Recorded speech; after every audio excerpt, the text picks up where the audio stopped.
Politics.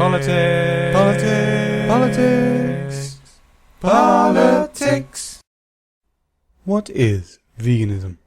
Chances are that if you've been on the internet long enough, you'll know about this group of people who supposedly like to tell you they're vegan at any opportunity, and criticize and judge you for eating meat and eggs and cheese and the like.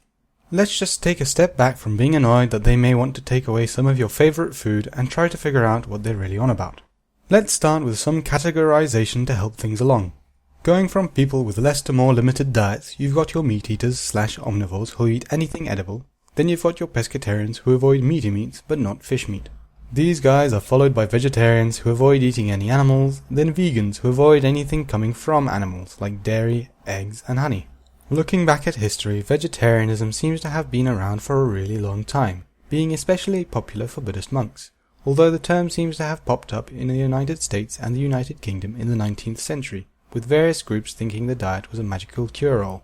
There are quite a few references to a sort of split between strict vegetarians, now called vegans, and the cheese-eating ones, but it seems to have taken a while and a visit from Gandhi for people to start thinking of the diet as a moral one.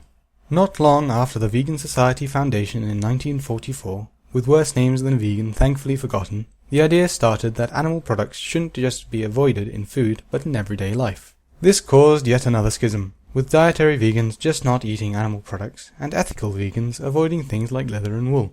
This causes a bit more confusion than really necessary though, since a lot of dietary vegans are still avoiding butter for ethical reasons. Even more so nowadays when we know about global warming and the considerable contribution of methane from dairy and beef cattle. Not to mention the increased global meat consumption that means we're using about 40% of our crops to feed farm animals. I hate to bring up biology, but here's a hint.